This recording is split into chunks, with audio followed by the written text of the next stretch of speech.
Hey everybody, this is Kirsten here. Thank you so much for joining me for another episode of the Balanced Vibes podcast.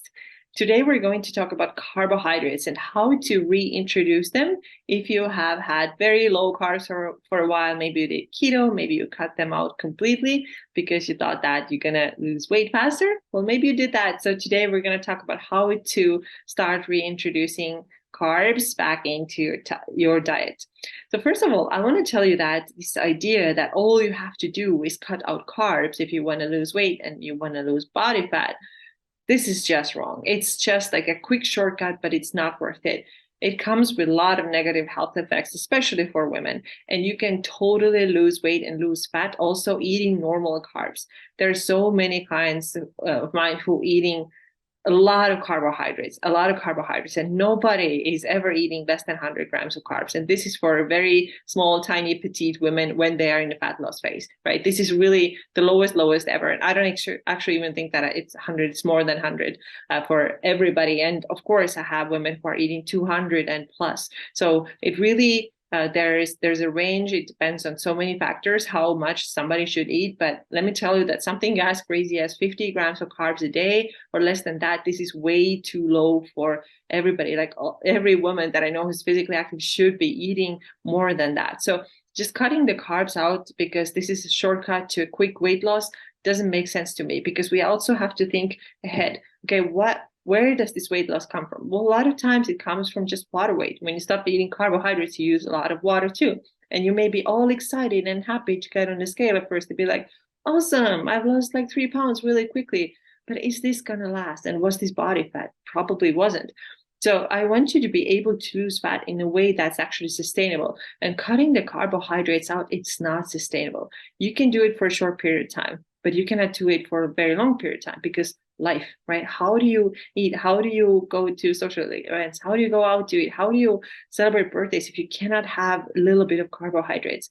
And if you're still treating this like, oh, this is just a period, I'm going to do keto for 2 months and then I'm going to move on, then you are having this on the wagon and off the wagon mindset, which is not going to lead to sustainable results at all. So a lot of things related to carbs. I'm also going to share a couple of stories with you today to kind of show how important carbs are and why it's not really worth it to cut them all out. And also then eventually we're going to talk about how you can start reintroducing them back into your diet. So first of all, I want to say when somebody says that you just got to cut out all the carbs, a lot of times people don't understand that there's different kinds of carbs. So when somebody says, to improve your health, just cut the carbs, it would be way more accurate to say to reduce the processed carbs, right? The crackers and cookies and, popcorns and things that are highly processed. There's a big difference between these carbs and then carbs like, I don't know, squash, carrots, rice. It's a whole different thing, right? So just to say blindly cut out all the carbs, this doesn't make any sense to me, because why do we now suddenly decide that an apple is a bad thing or squash is terrible or raspberries are awful just because they have carbohydrates? They are all foods that are found in nature, and why not, why should we kick them out of the diet? I believe that everything that exists in nature exists there for a reason. And these fruits are perfect. They're great. Same thing with rice, for example. Why should we demonize it and say that we shouldn't be having this just because it's a carb? But at the same time, we can go to the store and buy a keto bar. Is that better than? It's not better than, right? It's like a million ingredients in that keto bar. I'm not saying that you're going to buy processed foods every now and then. I think it's fine. But just to say that whatever has carbs in it is a bad thing and should be eliminated from your diet if you want to lose weight, it's just absolutely ridiculous to me. And I don't like this idea at all. I also want to share with you two stories, one from my client, and then one is going to be a conversation that I overheard at the gym a couple of years ago. I've actually shared this before also in the podcast. So if you have been a listener for a while, you have heard this already. But if you're new, then you haven't yet. So I'm actually going to start with this one. So I overheard this conversation, like I said, at the gym where I worked at the time. It was probably like 5 years ago at this point. And I heard these two ladies talking. One of them was like, hey, I remember when I did keto, it was the best diet I've ever done. I lost so much weight. And for the first time, I was able to see my abs. And she was all excited about it, all great, awesome. And her friend then asked, well, are you still doing keto? And then the first lady, she said, no, I'm not doing this anymore. I just couldn't do this anymore. And the question was then why? If it was so amazing, you got all these great results, you felt like, I don't know, you had abs, you felt like on top of the world. Why did you then stop doing it?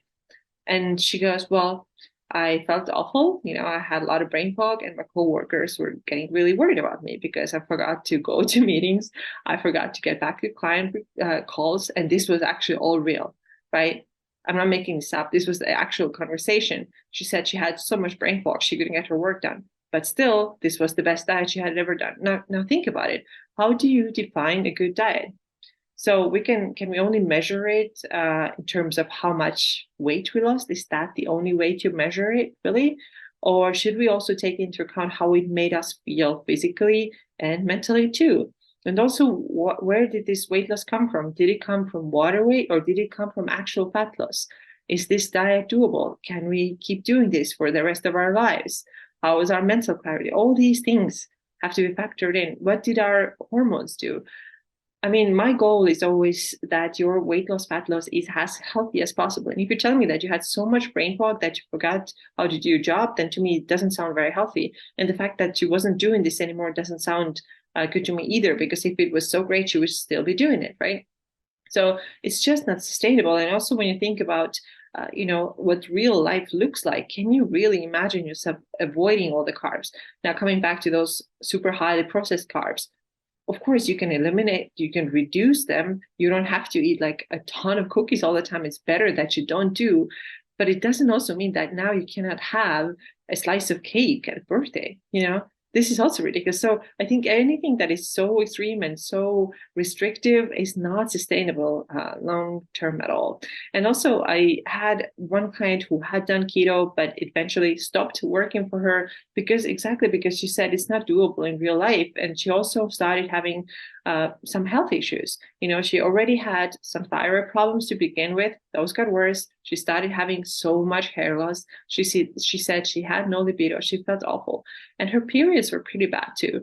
And honestly, now her PMS, now that we have gotten her carbs up to, I think it's about 150, 160 gram range, and she started from keto, remember that, she's doing so much better. And she's telling me she doesn't even notice when her period is coming because it's so normal. There's no PMS. She feels great. And she says, I'm having so much better libido. Everybody's happy, her and her husband too. It's great. So, we really have to think about what happens in the body when we take away one big source of energy. Also, good luck building muscle if you're not consuming carbohydrates, because muscle needs energy, and carbs are the first preferred energy for muscle growth. And when the body senses that there is not enough available because there's not much stored in your liver because you haven't been eating any, then it's going to go after your muscles. So your body is going to get creative and figure out where I can get the energy that I need. And how can you build muscle in this environment where your body is creating the energy that it needs by breaking down your tissues? How is that going to happen? And I hope that muscle building is your goal, because it should be. It really should be your goal. Okay, and now the second story that I wanted to share from one of my clients that I worked with a couple of years ago. This was a really interesting one. So we talked about carb cycling, and I use carb cycling, and this is a bigger topic, but I use carb cycling in order to keep the metabolism higher when we are going through a fat loss phase. And I just want to make sure that you understand that the way I do carb cycling, the way I use carb cycling is way different from what you have seen. A couple of those really popular diets out there right now are doing. So the way that those diets are doing carb cycling, or what they call carb cycling, is something like having a couple of days a week when your carbs are ridiculously low, 50 grams a day or even less than that. And all that it does, it can give you, again, that temporarily, I got that flat belly, that effect. But it doesn't do anything good for your metabolism. It actually slows it down even more. Now you don't have energy available. The way I do it is actually the opposite. I do it so that there's a couple of days a week when the carbs are much higher than other days, so that your fat loss phase is more successful and you're not going to hit a plateau not as hard as you would without it, or you can avoid it completely. And I just did a actually live training in my Fit and Fuel Facebook group on how to do proper carb cycling so that it helps you with your fat loss and keeps your metabolism as high as possible and helps you to avoid or minimize plateaus. So if you want to see it, make sure that you request to join my Fit and Fuel Facebook group. And once you're in, just send me a message there and I will tag you under the right video where you can watch it. I can also send you the PDF if you would like to, but you have to be the member of my Fit and Fuel Facebook group. So okay, so this is all to, before I wanted to tell you the story about my client. So I told this client a couple of years ago, I said, okay, we're going to start carb cycling next.